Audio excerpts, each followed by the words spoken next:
네, 안녕하세요. 지코노미 TV입니다. 12.16 대책이 후폭풍이 거센데요. 그 중에서도 오늘은 세금에 대해서 알아보겠습니다. 그래서 세금 최고 전문가, 마법사, 원정훈 세무사님 모셨습니다. 안녕하세요. 네, 안녕하세요. 반갑습니다. 어떤 내용이 담겼는지 좀 소개 좀 해주시겠어요? 예, 이번 대책에서는 일단 기존에 우리 종부세 부담이 상당히 많이 느는 걸로 세법 개정이 있었는데 추가해서 조금 더 늘어나는 방향으로 지금 개정을 추진할 걸로 보여지는데 한 세 가지 정도가 좀 눈에 띕니다. 세 가지. 예, 일단은 세율이 또 인상이 됐습니다.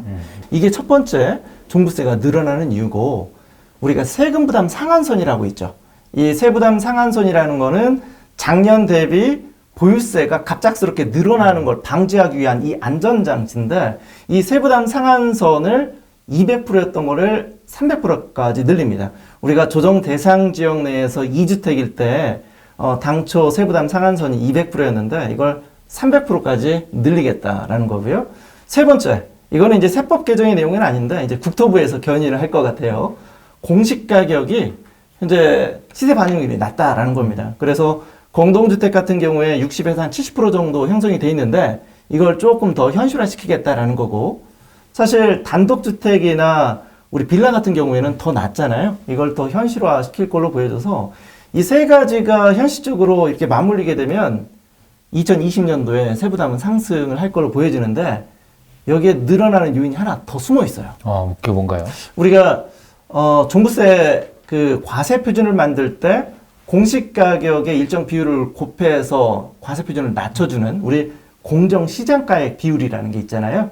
이게 2019년도에 85%였는데 내년에 또 90%까지 맞춰지죠. 요 네 가지가 결합이 되게 된다면 사실 종부세 부담은 2020년도에 상당히 커질 걸로 예상이 됩니다. 네, 그럼 이제 보유세가 오른다고 했는데 구체적으로 뭐 얼마가 오르는 건가요? 일단은 우리 정부 발표 자료를 기준으로 해서 한번 분석을 한번 해보면 강남구의 음마 아파트를 예를 한번 들어보겠습니다. 현재 시세 가격 기준으로 보면은 23억 5천 정도로 돼 있고 공시 가격이 17억 6천으로 대략 공시 가격이 53% 정도 상승한다고 가정했을 때 주택 딱 한 채만 가지고 있을 때 재산세와 종부세는 629만 원 정도 예상이 되는데요. 이게 지금 보유세가 대략 한 50% 정도 상승한 걸로 좀 예측이 됩니다. 집 딱 한 채 가지고 있을 때 기준이고요. 또 다른 예를 한번 들어보겠는데요. 조금 더 가격이 센 걸 한번 예를 한번 들어보겠습니다.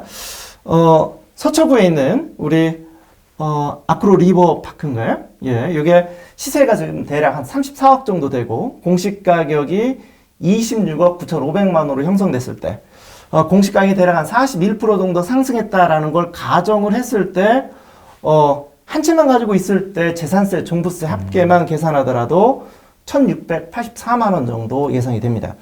이 1주택일 때를 가정해서 지금 계산한 건데, 만약에 2주택이거나 3주택 이상인 경우에는 상당히 부담이 커질 걸로 보여지는데요. 한번 2주택일 때를 한번 가정해서 한번 시뮬레이션 한번 해볼까요? 음마 아파트, 그리고 요 레미안 대치 팰리스 예를 한번 들어보겠는데요. 공시 가격이 음마 아파트는 17억 6,300만 원 기준으로 하고 그다음에 레미안 대치 팰리스는 공시 가격 기준으로 21억 3,800만 원 기준으로 이렇게 두 채를 보유하고 있을 때 재산세와 종부세 합계가 6,558만 원 정도 상당히 많이 늘어나는 걸로 보여지고 있습니다. 그러니까 이게 지금 그 전년도 대비 보유세 인상폭은 115% 정도 상승한 걸로 보여서 세부담 상당히 상승한 걸로 보여지게 됩니다. 어떻게 보면 뭐 당연한 결과일 수도 있습니다. 워낙 제가 아까 말씀드렸던 세 가지 요인이 이렇게 결합돼서 나오는 거기 때문에 이 추세는 2022년까지 계속 올라가는 구조로 공시가격의 변동이 없다 하더라도 공정시장가격 비율이 2022년도까지 100% 맞춰지기 때문에 이 추세는 조금씩 더 올라가는 구조로 될 수밖에 없는 구조다라고 볼 수 있죠. 이 시뮬레이션을 보면 1주택자도 물론 보유세가 많이 늘었지만 이제 다주택자가 특히 크게 늘었는데 그렇죠. 이 정부의 어떤 의도는 뭐라고 생각하세요? 사실은 정부 정책에서 보여주는 메시지는 딱 하나입니다.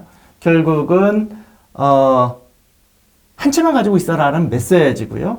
다주택자라면은 공시가격 6억 원 이하인 경우에는 임대주택 등록을 하라라는 메시지인 거죠. 그러니까 결국은 실거주 목적으로 한 채만 가지고 있어라라는 메시지라고 보여지고요. 실제로 그 메시지를 어떻게 추정할 수가 있냐면 종부세를 한 채를 가지고 있는 경우 세율이 인상한다 하더라도 보유기간과 연령에 따른 이 종부세 세액공제는 오히려 올랐거든요. 80%로 올랐기 때문에 10%포인트가 올랐어요. 그러니까 결국 주어지는 메시지는 좀 명확한 것 같아요. 한 채만 가지고 있어라. 다주택은 팔아라. 예, 다주택인 경우에는 팔아라. 그리고 우리가 내년도 6월 말까지 우리가 10년 이상 보유한 주택 같은 경우에는 조정 대상 지역이라 하더라도 우리가 양도세, 중과세를 지금 피할 수 있게끔 퇴로를 좀 열어줬잖아요. 그러니까 메시지는 보유세를 압박을 할 테니 퇴로를 열어줄 테니까 그 기간 중에 팔아라 라는 메시지인 걸로 저는 보여집니다.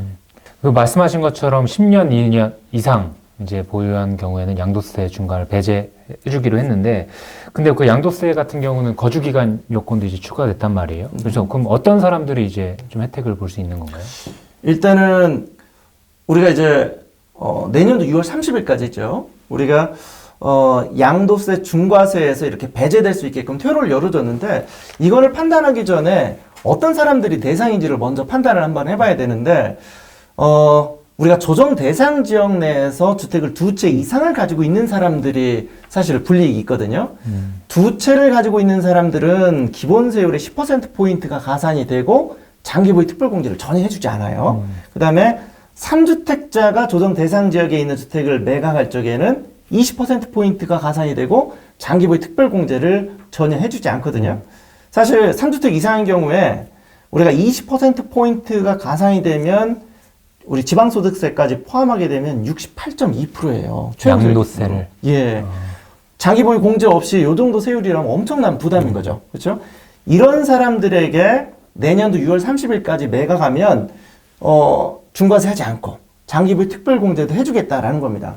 다만 10년 이상 보유한 사람들에게만 열어줬어요. 결국은 내년도 6월 말까지 주택을 매각하는 걸 심각하게 고민해야 될 사람들은 어떤 사람들이냐면 임대주택 등록도 할 수 없는 사람들, 그러면서 조정 대상 지역에 있는 사람들.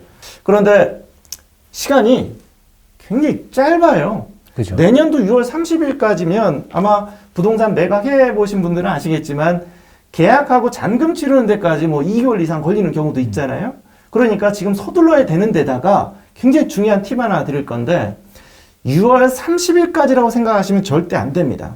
정부 정책에는 6월 30일까지 매각하면 우리 중과세에서 배제시켜 주겠다라고는 했지만 우리 재산세와 종부세 기준이 있잖아요. 우리가 지금 한참 지금 이렇게 계산하고 있는 이 기준, 재산세와 종부세 기준은 6월 1일이에요. 6월 1일. 6월 1일 현재 시점에 부동산을 가지고 있는 사람들에게 1년간 재산세와 종부세를 다 부과하거든요.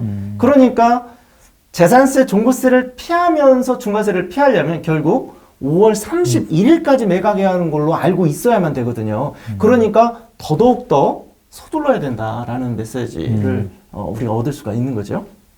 근데 지금 말씀하신 것처럼 퍼센트로 계속 얘기하니까 제가 감이 안 오는데. 그렇죠. 그러면 이제 사례를 딱 잡아서 6월 그렇죠. 31일 전에 파는 것과 이후에 파는 거 세금이 얼마나 차이가 나는 건가요? 맞아요. 이게 우리가 숫자를 봐야 마음에 와닿죠. 예. 그래서 한번 시뮬레이션 한번 대략 한번 해볼게요. 홍길동 씨가 집이 세 채를 가지고 있고 그 중에 한 채인 음마 아파트를 내년도 6월 30일까지 팔 때와 그렇지 않을 때. 그러니까 이렇게 보시면 되죠. 현재 기준으로 팔 때와 우리가 이 대책 발표한 이후에 6월 30일 이내에 팔 때 세금이 얼마 정도 차이가 나는지 한번 보면 눈에 확 들어오겠죠. 그래서 이게 음마 아파트 시세가 23억 5천 정도 되고 10년 전에 대략 10억 원에 취득했다고 한번 가정 한번 해볼게요.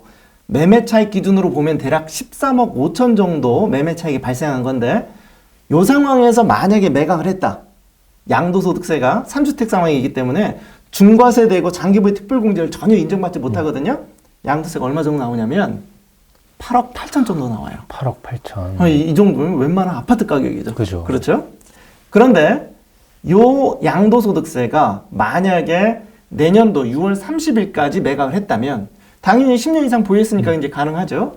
요걸 만약에 매각을 하게 되면 예상되는 양도소득세는 4억 5,800 정도 나와요. 거의 뭐 절반 수준으로. 그렇죠. 절반 정도 수준으로 떨어지게 되는 거죠. 그래서 매각을 고려하고 어차피 나는 증여도 못하고 임대주택 등록도 못하고 계속 가지고 있자니 종부세 부담도 크고 그렇다면 이런 분들이라면 매각을 한번 고려하는 게 좋을 수도 있죠. 그럼 보유세 부담이 전년비에 이제 50% 오르고 그렇죠. 양도소득세도 이제 절반 가까이 줄일 수 있는 줄일 수 기회이기 있죠. 때문에 또 이제 맞습니다. 매물을 내놓을 수 있다. 특히나 이런 물건들은 증여하는 것도 좀 부담스러워요. 왜냐하면 우리가 이제 아파트 같은 경우에는 증여세를 계산할 때 시세 기준으로 계산하는데 아무리 증여 공제가 많은 배우자에게 증여한다 하더라도 6억 초과하는 건 전부 증여세가 나오거든요. 이거 증여세 많이 나와요.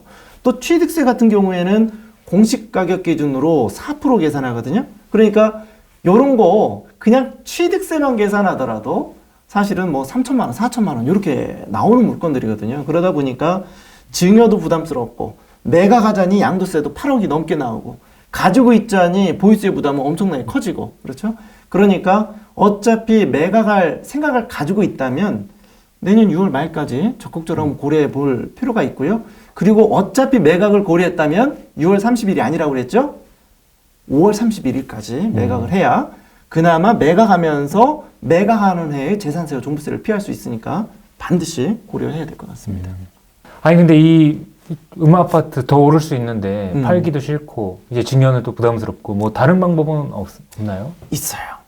제가 아까 이런 물건은 증여 많이 부담스럽다고 말씀을 드렸잖아요. 이렇게 증여는 하고 싶은데 증여세를 줄이면서 증여할 수 있는 방법 중에 하나가 바로 부담부 증여라는 겁니다. 특히 갭 투자를 한 사람들이라면 한번 좀 고려해 볼 만한데 우리가 부담부 증여를 할 땐 이런 거거든요. 내가 가지고 있는 주택을 배우자나 자녀에게 증여할 적에 이 주택에 끼어있는 전세 보증금과 은행 대출은 네가 갚아라는 조건을 가지고 증여하는 거거든요. 그러면 우리 전세 보증금과 채무 상당액은 증여세를 계산할 때 전부 다 빼고 계산하기 때문에 증여세가 확 줄어들어요. 다만 이제 여기서 약간 문제가 발생할 수 있는 게 부담부 증여를 하게 되면 일반적으로 증여세가 줄어드는 대가로 증여하는 사람한테는 양도소득세가 나오거든요. 부담부 증여할 때 왜 양도세가 나오냐라고 하시는 분들이 많은데 우리 세법에서의 양도와 증여는 아주 간단합니다. 공짜로 주면 증여고 대가를 받으면 양도인데 부담부 증여는 일부 대가를 받은 걸로 보는 거예요. 증여하는 사람 입장에서 채무, 전세 보증금을 승계시켜줬기 때문에 그 부분만큼은 양도로 보거든요. 그래서 부담부 증여를 하게 되면 증여세는 줄어들고 양도세는 일부 나오고 이런 형태예요. 근데 보통은 부담부 증여하게 되면 줄어드는 증여세가 더 크기 때문에 늘어난 양도세보다 그래서 부담부 증여가 의미가 있는데 그런데 그간 다주택자인 사람들이 조정 대상 지역에 있는 주택을 부담부 증여하는 건 역전 현상이 있었어요. 그러니까 줄어드는 증여세보다 늘어난 양도세가 더 커지는 경우들이 있었다는 거죠. 왜냐하면 중과세 대상이니까. 그렇죠? 그런데 내년도 6월 30일까지 우리 중과세 유예 기간을 줬기 때문에 요 기간 중에 만약에 부담부 증여를 하게 된다면 부담부 증여를 통해서 계산되는 양도소득세가 일반 세율로 계산되고 장기보유 특별공제가 계산되기 때문에 의미 있는 결과가 나올 수도 있어요. 그러면 정리하자면 팔 거면 6월 31일 아니 그 재산세 등록 기준인 6월 1일 전에 팔고 그렇죠. 뭐 증여나 할 거면 일반 증여 대신 부담부 증여를. 그렇습니다.